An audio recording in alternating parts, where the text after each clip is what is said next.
The following documents have been declassified. Available to select personnel. Operation Guide. This file exists to quickly re-inform personnel of operational details in case of a memory erasure event. The Authority Black Site is responsible for performing all operations that the Global Directors must not have direct or complete oversight of for their own safety. The Memotics Department is responsible for the handling of all cases involving high-threat, memory-affecting agents. Careful procedure is followed to ensure that there is minimal risk of operation failure. 1. Personnel must note down, in writing or audio log, all necessary information regarding the case as the case progresses. Personnel must be able to use these notes to regain all information needed to reinstate the operation, and perform any necessary action following a memory loss event. 2. Personnel must not work in segments greater than 2 hours, without routine use of memory suppression injections. These injections serve to prevent short-term memory from becoming long-term before being suppressed. This is the most effective method found to counter phenomena with the ability to abstract, consume, or obfuscate memories. It has been found that the vast majority of memetic phenomena do not affect recently created memories, or memories that the target does not have conscious access to. As of writing, the exact properties of the memetic beater are unknown. The entity must be studied without alerting it of our existence. The entity may attempt to disrupt the operation if it believes we are a threat. RPC-131 Documentation. Registered Phenomena Code 131. Object Class Alpha White. Description: RPC-131 is a geological fault in the Labrador Sea, off the coast of Newfoundland. The fault lies above a memetic singularity, which has expelled several tens of thousands of physical quanta over the course of the fault's containment. The singularity continues to expel quanta at an average rate of 10 quanta per minute. These quanta contain all scalar memories that had been ejected into the info plane as vectors, such as memories lost to degenerative brain diseases, death, and amnestics. The information contained in these memories has the potential to be highly dangerous. For this reason, the RPC-131 project has been placed under Black Site's Memotic Department. While previously inaccessible, the Authority has, in recent years, developed a method of accessing the memetic information contained within physical quanta. Using a machine known as a memetic reader, individual quanta are able to be projected into nearby subjects as vivid hallucinations. Black Site 131 Protocol. Site-131 was originally under Research Division management. However, following initial testing of the memetic reader, it was found that the memetic quanta had the potential to contain dangerous or restricted information such as info hazards and memories erased from Level 5 personnel. Site-131, now renamed to Black Site-131, was transferred to Black Site Control. The Site-131 facility was constructed in the facade of an offshore drilling platform, which serves as the public front of the site. Travel to and from Black Site-131 is restricted to Black Site-cleared personnel, and as a consequence, any researchers assigned to RPC-131 are considered Black Site personnel as per hierarchy of employment jurisdiction. ASF and other protection personnel are also barred from travel to the site, as Black Site Internal Security oversees site protection via a hierarchy of security jurisdiction. Physical quanta recovered from RPC-131 are not to be removed from the site under any circumstances. Should research require physical proximity, proposals will be reviewed by the Black Site Internal Review Board. Should the proposal be approved, researchers will be subcontracted and moved on-site for the duration of the research, and removed immediately upon its completion, barring any breaches of conduct and/or security, as per hierarchy of location and research jurisdiction. Hierarchy of information jurisdiction clearly requires knowledge of, and information regarding Black Site 131 to remain the distinct property of Black Site and the Black Site Internal Intelligence Council. BIIC reserves the exclusive right to withhold information regarding on-site operations for personnel or officers of protection, containment, research, and administrative divisions. Subcontractors, such as Newcorp, are also subject to Black Site information jurisdiction, and as such, sensitive information can and will be withheld from personnel and officers of any organization subcontracted by the Authority. Breaches of information jurisdiction while under Black Site employ are considered high-level offenses and will be privately arbitrated by the Black Site Internal Justice Committee, rather than the Board of Directors, as per hierarchy of arbitration jurisdiction. Several documents were commissioned or received from Newcorp Industries regarding the RPC-131 project. They are available below. Memotics Overview. From Memotics, An Advanced Study of Memory, Newcorp Internal Publications, 1989. Memotics. Noun. The study of memory. Much of the public sphere knowledge on memory is falsified. In truth, memotics involve metaphysical and extra-dimensional concepts, the knowledge of which is, as of writing, barred from public access. To begin, let us establish units and terms. The info plane is an extra-dimensional plane of space-time, in which information exists in a particle waveform state. This plane is an extension of our own spatial and time dimensions. Traditional matter and energy are unable to enter or exit from the info plane. Only information can be transported into it. This is done through a memotic ground. Memotic grounds are objects within physical space that are able to generate a connection to the info plane. The brain, a certain type of synaptic endings, specifically, is a memotic ground, using the info plane as a storage location for memory information. Information that can be manipulated through a ground is called memotic quanta, and always exists in one of two states, scalars or vectors. Memotic scalars are unable to move within the info plane, as they always remain attached to a ground. Memories naturally exist as scalars, allowing for them to be stored and retrieved freely by the brain. In certain circumstances, a memotic scalar can be detached from its ground and allowed to move freely within the info plane. These quanta are referred to as memotic vectors, as they have a direction of travel within the info plane. Memotic vectors are naturally created due to phenomena such as Alzheimer's disease. Every quanta creates an amount of distortion within the info plane, proportional to its magnitude, amount of information.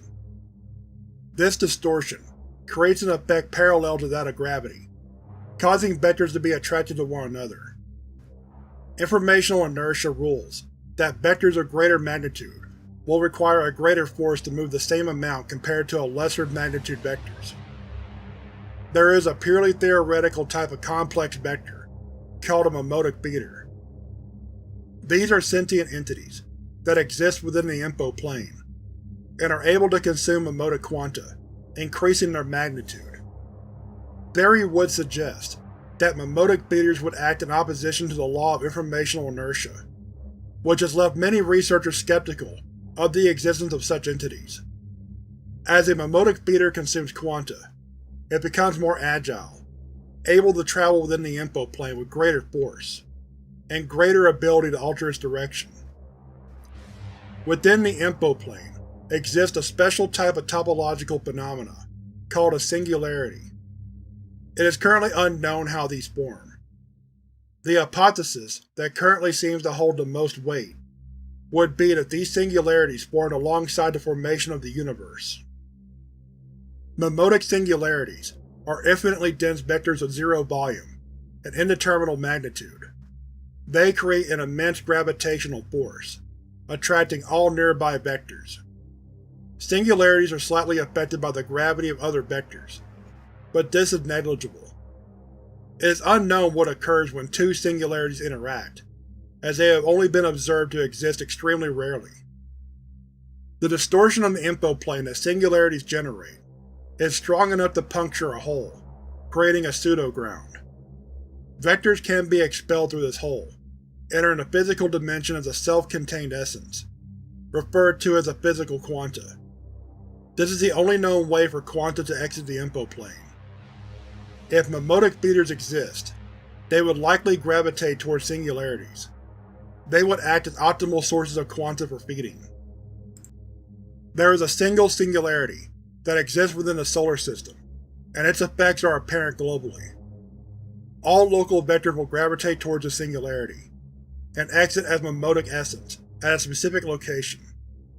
This location is now known to be RPC-131. Currently, the only known way to cause a scalar to become a vector is through use of amnestics, memory-altering agents that, for practical and general purposes, erase memories.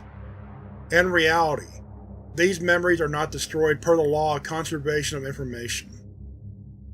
Selected samples recovered from RPC-131. Disclaimer: due to the natural decay of memotic information, several aspects of these memories have become distorted and exaggerated over time. These quanta, as transcribed, do not represent reality, but reality as it would have been remembered, after an extended period of time. Quanta Designation M-D63.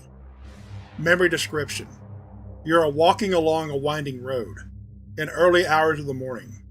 There is a chill, a cold density to the air that you can see in front of you as you move along. You keep your arms crossed, your thin jacket just warm enough to keep the painful wind from your skin. There haven't been cars passing by in a long while. You're pretty far out in the country, so it would only make sense for the road to be empty. As the sun begins to rise, a fog descends to meet you. The mist makes it difficult to see where you're going, so you have to slow your pace a bit. Just a bit farther, and you'll be there. It feels like you've been walking for days. The minuscule droplets in the fog begin to wet your face. You risk exposing your hand to the frigid air to wipe the moisture from your eyes. You stop for a moment. There are a few trees sticking out from the hill in front of you. The fog obscures the road in the distance, but what you can see is enough. You take a breath, the wet air stinging your lungs slightly. The fog makes you feel as though you've entered some other world, that where your sight ends and the world fades truly as nothingness, that you are alone in your small pocket of reality, with nothing but the frigid void around you. You shake the thought and move ahead, just a bit farther, and you'll be there. Quanta Designation M-011. Memory Description: you're having the most fun you've had in a long time. The sun is like a bright smiling face, illuminating the endless sea before you, as you bob up and down watching people in the water. Your mom is smiling at you from the beach, watching you try your best to swim. The water is about 4 feet deep, but you're able to keep your head up. You wish your dad was watching you, but he's in the bathroom right now.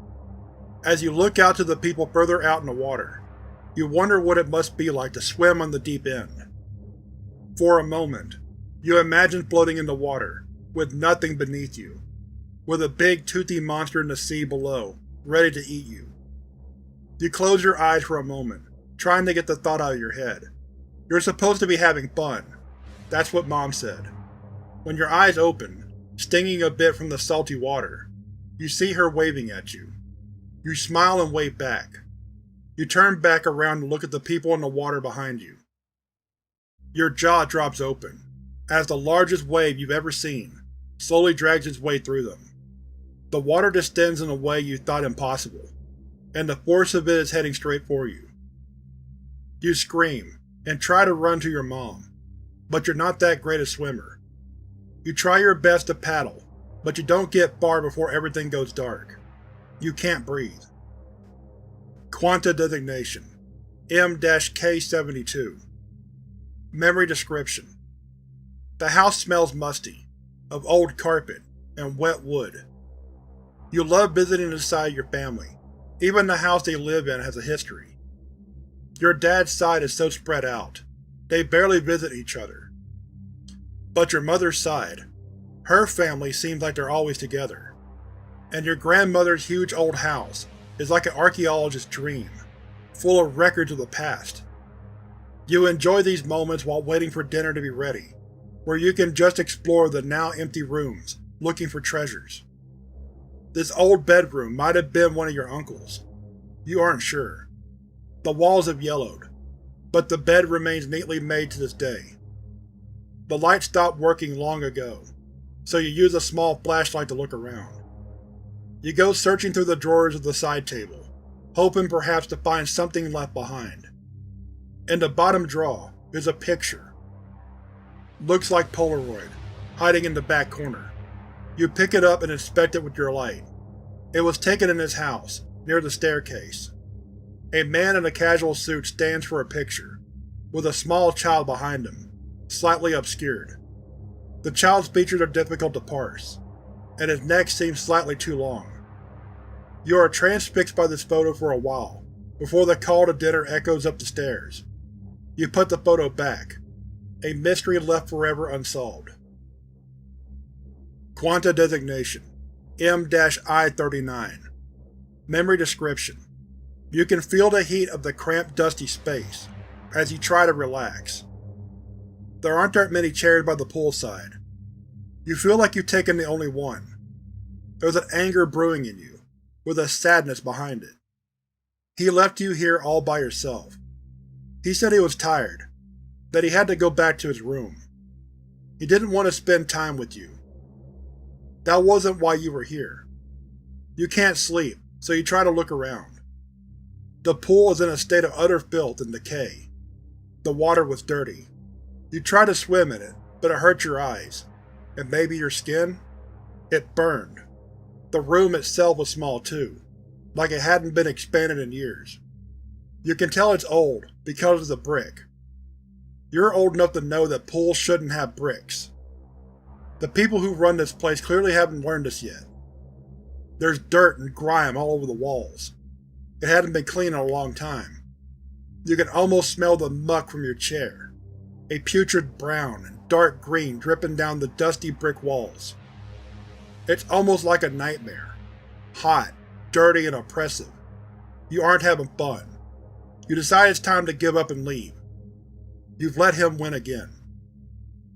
This memory is highly distorted, possibly due to anomalous interference, or an extreme level of memotic decay. Quanta Designation M-G16. You scream. You scream. No words come out. You try again. You scream. Your mouth won't work. Where are you? You don't recognize this place.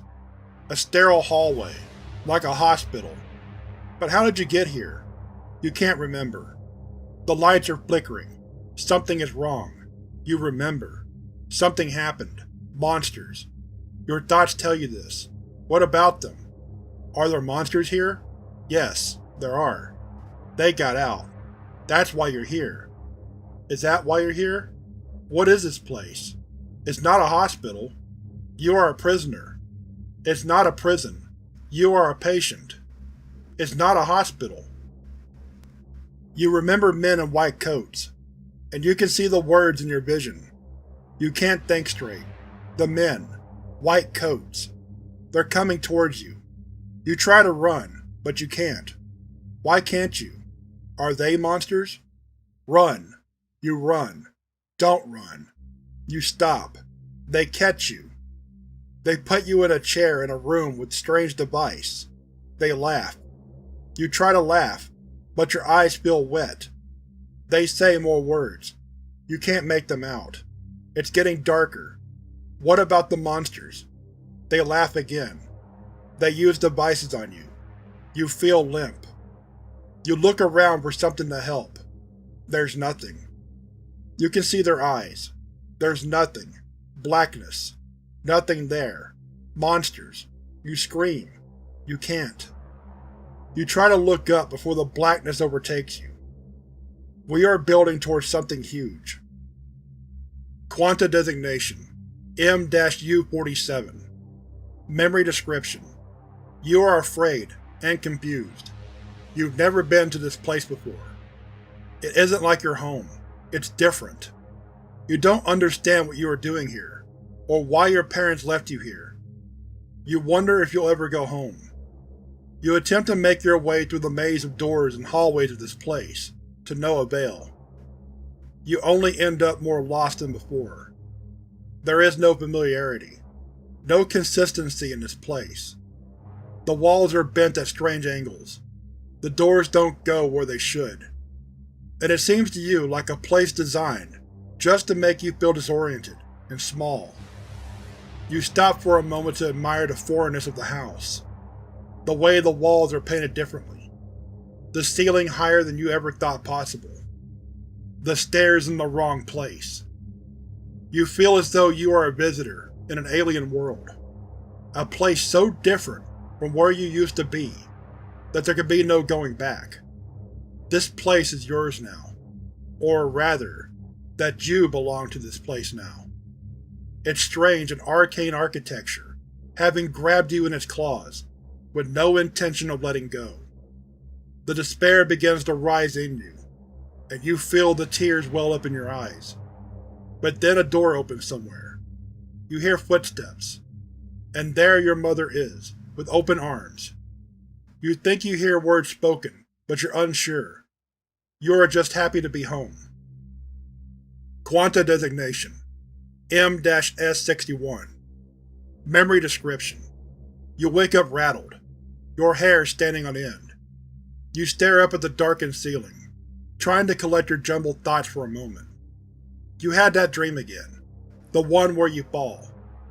You're not afraid of heights, but you've been startled awake by that dream for at least a month. You wonder, as you gaze into the cool darkness of your room, what could be causing it? You don't think you feel unhappy or nervous about anything, but your subconscious seems to disagree. Maybe you aren't as happy as you thought you were. The feeling of your blanket soft against your skin is relaxing, but your still beating heart and your restless thoughts keep you from falling back into the warm blackness of sleep. You're shaken from your stupor by a slight noise to your left. It was outside your window. Your already frantic heartbeat begins to speed up again. You turn, lifting yourself up to look out the window, over your bed. That's when you see it, staring. You freeze. At least you think you do. Your mouth opens, but you don't make a sound. The strange face. It seems like a woman just stares at you, while you stare back, frozen in paralyzing terror. Your arm begins shaking, and before it gives and you fall back to your bed, you think you see her mouthing your name. You scramble to your feet, loudly knocking things out of your way to frantically flip the light switch and open your window. You see nothing out there, like nothing was ever there. Disclaimer: Due to the natural decay of memotic information, several aspects of these memories have become distorted and exaggerated over time. These quanta, as transcribed, do not represent reality, but reality as it would have been remembered after an extended period of time. Quanta Designation M-M01. Memory Description: The wind blows cruelly through the sycamores, chilling land and bone. You can feel it against your skin. You pull your arms against you to conserve warmth. The fibers of your coat brush your arms. The hazy orange tint of the forest reminds you of the slowly falling leaves. One lands on your head. You brush it off and smile. The cool air stings your lungs slightly as you walk. The crunch of the fallen leaves beneath your feet is the only sound that echoes off the trees. You leave the forest and enter the clearing where the pumpkins lie. The old house on the hill stands ominously behind a pumpkin patch. a monolith against the slowly descending fog. You sit in the patch for a bit, admiring the scenery. The mist rolls over the clearing, and you feel your clothes start to get slightly damp in its presence. As you stand up to look for a pumpkin, the wind changes. There is a sound, slight, in the distance that carries on the wind all across the clearing and forest. You can't make it out, but as you turn, you can discern its origin. The house on the hill remained, steadfast against the changing winds. From it, again, comes the sound, a low groan that shakes you to your core. The wind dies down, and suddenly there is silence. You are beginning to feel very alone. You walk towards the house, curious to a fault. You've never been inside or seen its owner, but you have to know what's going on. As you get closer, the house groans one last time, the wind kicking up and nearly knocking you back down the hill. You think you see a figure dart quickly just out of your vision. Silence again. You are not alone. Labrador Incident Debriefing. This document has been preserved in its original state, for archival purposes. Originally distributed to Black Site 131 personnel, shortly after the Labrador incident occurred. The memo was created by on-site New Corp research personnel, in order to inform the rest of the personnel what had actually occurred the day before, and its implications. The BIIC has decided to use it in this form, as the circumstances for which it was created give it the unique quality both of urgency and of brevity, and as such, it is especially useful for those who may have fallen victim to memotic alterations. Announcement to all personnel. It is with great humility and sorrow that those of us representing New Corp deliver this information to you all. No doubt you witnessed the strange events yesterday, which the Intelligence Council have now collectively labeled the Labrador Incident. In this memo, we will impart to you the context of this event, and its startling implications, and our deepest apologies as we must admit to some culpability in this tragedy. We humbly request that you forgive us. The lead-up to the incident began several weeks ago, when New Corp's Memotic Department began to study cases of unusual memory loss in the northeastern United States, as well as the east coast of Canada. New Corp defines unusual memory loss as the loss of several essential memories in a subject without due cause, such as head trauma, age, degenerative brain diseases, or a genetic defect. Basically, a case in which a subject loses a large portion of their memories for no reason. When these cases are reported to local police, New Corp is notified, and in most cases, Memotics Department personnel are dispatched to assist in the local investigation, under the guise of private contractors. However, there was an uptick in these reports several weeks prior in the previous specified reason. The apparent volume and proximity of these cases meant that there had to be some sort of correlation. So after investigating several, we mapped the cases as they happened, and a startling pattern formed. I'm sure you can understand our concern. Our original theory was that some form of memotic field disruption was spreading linearly, pulling toward the singularity of RPC-131, simply because of its topology. But it quickly became clear that the only logical explanation for this was a memotic feeder, making its way towards RPC-131, due to the wealth of scalars that would be present there, as theorized. This was an exciting revelation. We might get the opportunity to study an entity that was once merely theoretical, and in its natural habitat. We were blinded by our ambition. It is possible the feeder would have passed through the singularity without our interference. We have determined that this possibility is statistically negligible. It is with a heavy heart that we inform you of what has been released into this plane, due to our thirst for knowledge. Because of this, New Corp is relinquishing its position as subcontracted research associate for Black Site 131. The BIIC now has total jurisdiction of the materials available at this facility. as well as the future regarding the product of the Labrador incident, now roaming free. If there is a God, may He forgive us for what we have done, and may He have mercy on all of you. New Corp Memotics Department. See below for documents following the Labrador incident. Log 131.1 Discussion Log 131.1 Transcript. Date. Team Identifier Exponent. Specialization Memotics. Captain Alan Dench. Members Yen Stem, Jord Armid, Rel Rame. Begin log. Captain Dench. Per protocol, this meeting, and all future meetings, will have their audio recorded and transcribed. I will also preface each meeting with all relevant information. Black Site 131 has been compromised. A memotic beater emerged from the local Singularity. The entity proceeded to consume all physical quanta, along with the memories of most personnel within the site, 34 in total. These people have been left with minimal cognitive ability.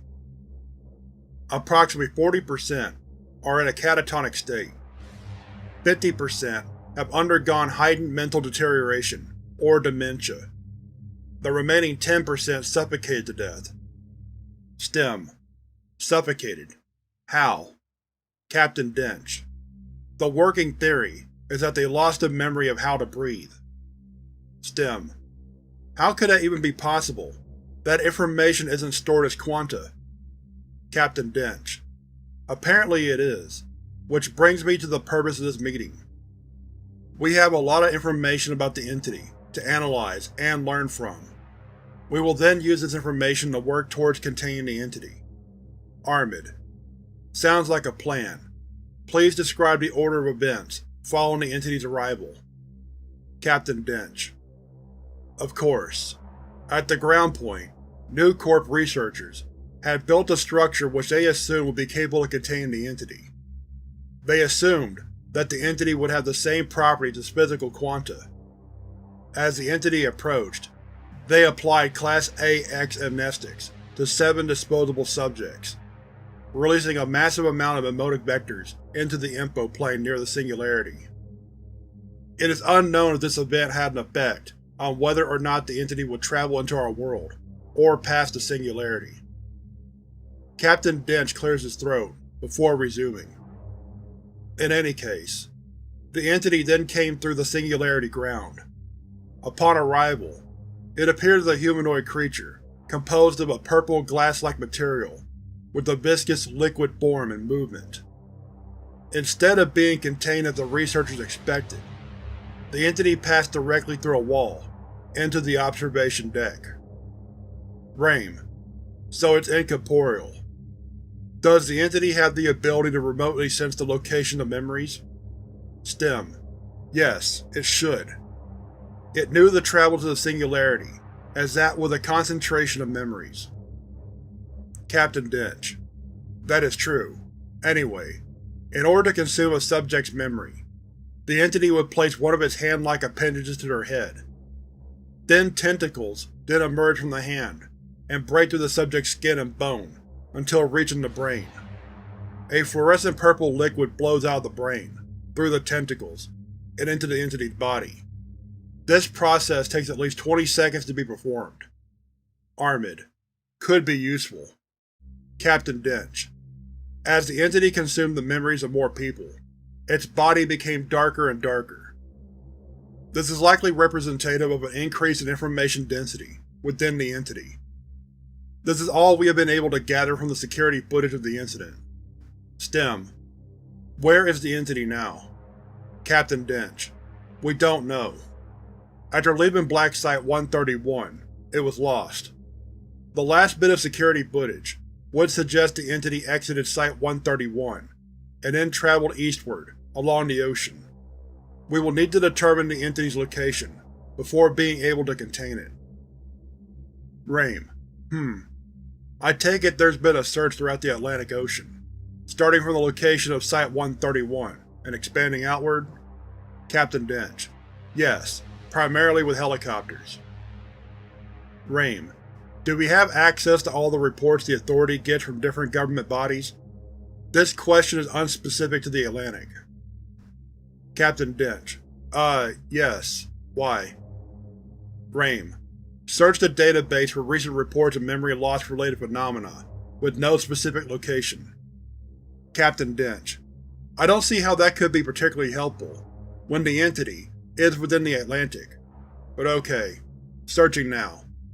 Captain Dench uses a portable computer to search the network database. Huh. The only thing here is from Tokyo, Japan. A dozen or so people lost their memories. Cause unknown. Rame: Just as expected. The entity is in Japan. Stem: Expected? What? How do you know that was the entity? Rame: Well, if the entity isn't in the Atlantic, there's only one way it could have gone. Straight through the Earth. We've already established that the entity is able to sense concentration of memories, and that it can travel through matter. After consuming the memories of Black Site 131, it would go wherever it sensed the greatest concentration of memories. Black Site 131 is far enough in the ocean that the curvature of the Earth would mean that the average of all memories on Earth would be about opposite the Earth of the entity. Armid: It went straight through the planet, coming out on the other side. That's genius! Captain Dench: There's no time for praise. We need to go to Japan. End log. Log 131.2 Discussion Log 131.2 Transcript. Date: Team Identifier: Exponent. Specialization: Memotics. Captain: Alan Dench. Members: Yen Stem, Jord Armid, Rel Rame. Forward: Black Team Exponent traveled to Tokyo, Japan by private plane, over 11 hours. Upon arrival, the team spent some time to set up operations within Black Site 212, which did not presently have an active operation.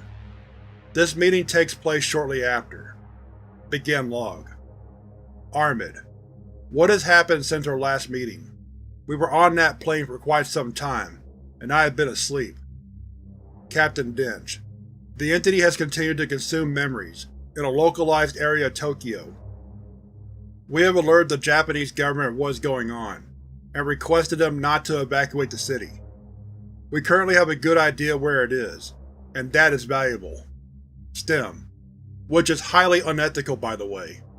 Captain Dench: We'd lose more lives overall if they evacuated, and we couldn't study the entity.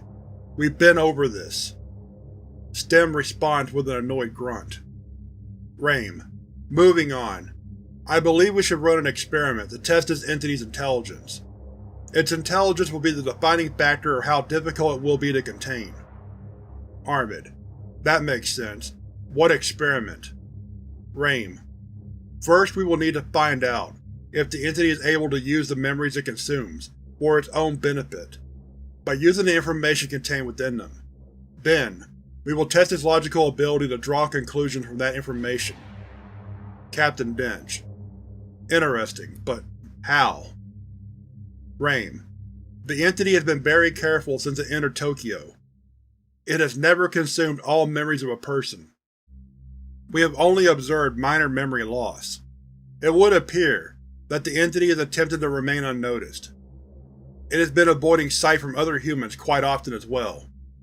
This hasn't been working very well, as it seems to have no clue that cameras can be used to eavesdrop on it. We've already pinpointed that it's been retreating back to the same building every night. Armid: Is this all true? Stem: Yes, it is. Rame: The entity has never consumed memories that were highly valuable, or would cause mass panic. This would imply that the entity has the ability to scan a person's memories before deciding which ones to take. We can use that to our advantage. We will send in a decoy subject, and plant certain information within the memories that would prove useful to the entity. I was thinking something about there being a gathering at the building one night. I assume it goes there because it's always empty at night, allowing for cover. The potential presence of people should deter it from coming back. Stem. That sounds good to me. Of course, we would need to make the memories that the entity reads authentic. The memories of the decoy need to be genuine. That could be tricky to pull off. Armid. So, we send in some guy with the memory. I suppose we would find someone that is likely to come into contact with the entity at some point during the day. We would make sure that the person has a passing conversation with someone who says that there will be a gathering. Would that be one of us? Captain Dench. No. Too risky. We'll send in a plant. Stem. That's like 3 levels of plants already. Wild. Rame. Let's get to it. End log. Log 131.3 Discussion Log 131.3 Transcript. Date. Team Identifier Exponent. Specialization Memotics. Captain Alan Dench. Members Yen Stem, Jord Armid, Ray Rame. Forward. Black Team Exponent successfully planted the memory within the decoy. By security camera, they observed that the memotic beater did in fact consume the memories of the person.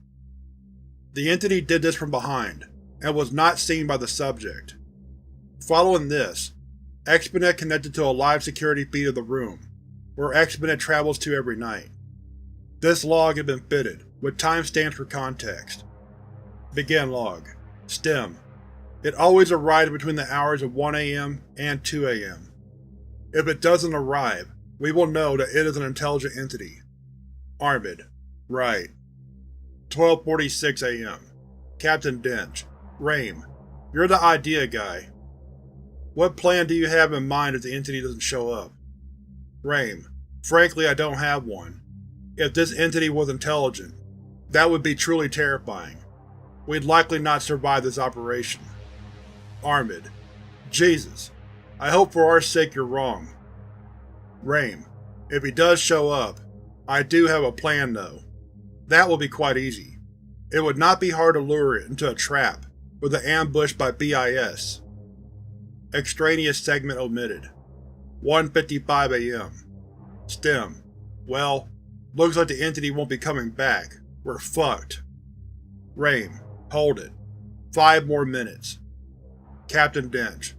5 minutes may not be a lot, but it's all we have. 1:57 AM. Armid. I see a shadow in the feed. Is that it? Rame. Too dark to tell. 1:59 AM. The shadow draws closer to the center of the room. Captain Dench. That's it! That's the entity! The entity is visible at the center of the room, resting. Rame. Phew. Armid. Yeah. Now, to get those BIS guys. End log. BIS Operation Log. Recorded log of Agent Renault during Exponent Operation. Transcript. Date. Personnel Identifier. Black Site Internal Security. Specialization. Memotics. Leader. William Renault. Agents. Richard Childress. Pete Thompson. Keith Martell. Forward. Following investigations, the BIIC contracted the BIS to send a covert team of security personnel to capture the feeder using physical quanta as bait. Begin log. Agent Renault. Testing. Hello? Okay. Audio log is in. So we are currently in the sewer, with a crate of physical quanta. Since we've evacuated some of the city above, it should be the biggest bunch of memories around, meaning the entity should come straight to us. Agent Thompson. And when it gets here, we capture it. You got that? Agent Renault. Pretty much. Not to mention the quanta are loaded with disinfo, so we should capture it and make it dumber in one fell swoop. Agent Childress. If everything goes right, sure. Though I'm a little skeptical of the plan being recorded on a log like this. Agent Renault. It's for memory insurance. BIIC orders. And anyway, it doesn't know we're here, so we should be fine. Agent Thompson. Fine as we can really be. Walking in shit. Agent Childress. Well, right, Light footsteps are heard in the distance. Agent Renault. That's it. To your position, men. Lights off. Agent Childress. Roger. The feeder's footsteps can be heard in the water, approaching quickly. Agent Renault. Whispering. It has approached. The bait. The sounds are what are assumed to be Agent Renault's hand, signal to the other agents. Agent Renault. Feeder is currently in target position. It should be eating the memories, right now. Noises from feeder cease.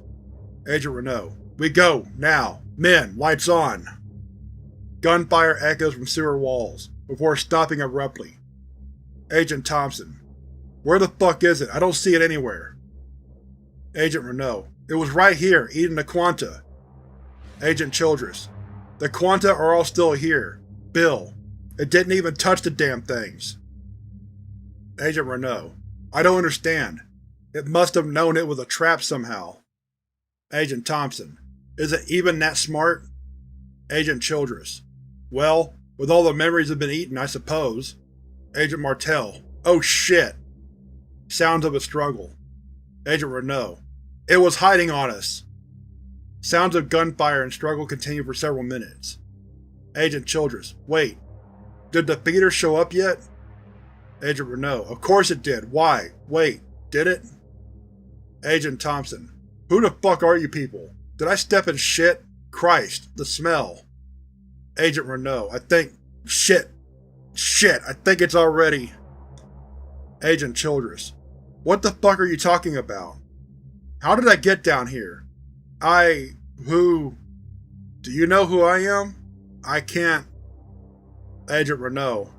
I can't seem to remember either. Agent Thompson.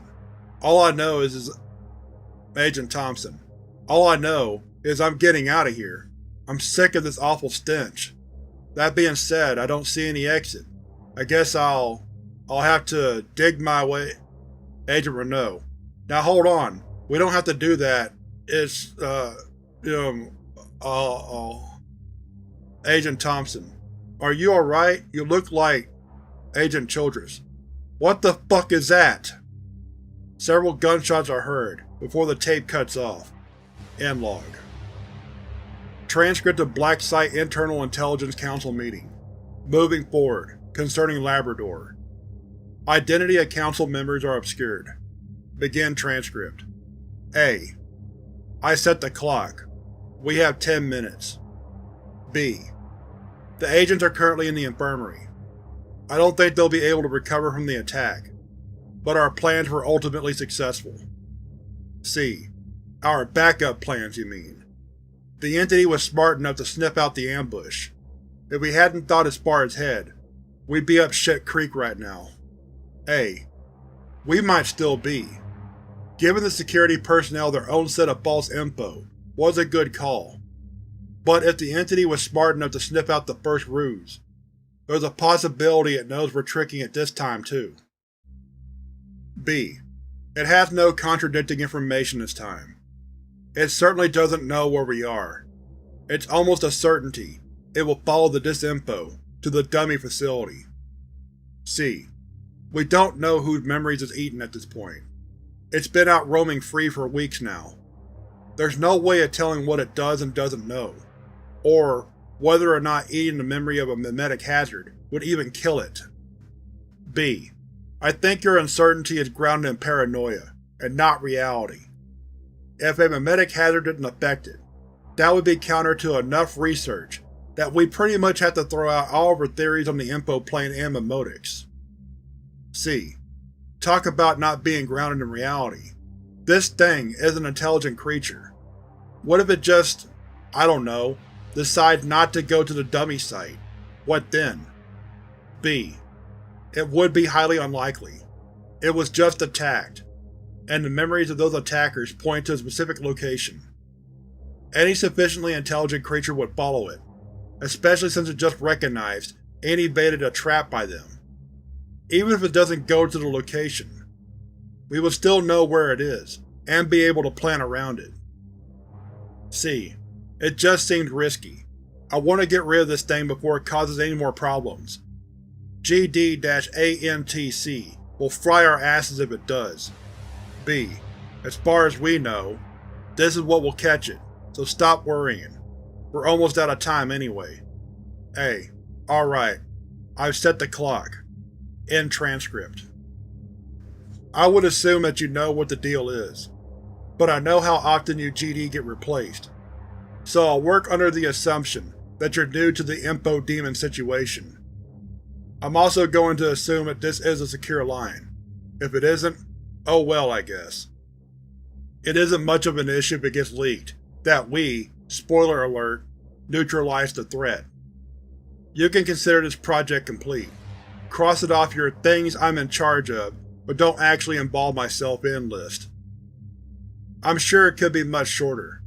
As for the logs, it would be pretty worrying if you hadn't figured it all out by just reading, what with Exponent being entirely fabricated. A GD should be able to piece that together pretty easily. I'll spare you all the details about that, as you surely don't need them. As for these documents, they're all being declassified to you. You're free to do with them as you please. Hell, make it a public document for all I care. As for my identity, you won't be getting that. You're entitled to all this information, but not so much as my name. Weird how info hazard security works, ain't it? Apparently names are way more susceptible to hazards than any of this document information. Something about being attached to a person is more dangerous than scraps of paper. I don't know specifics. Sapience ain't my black site department.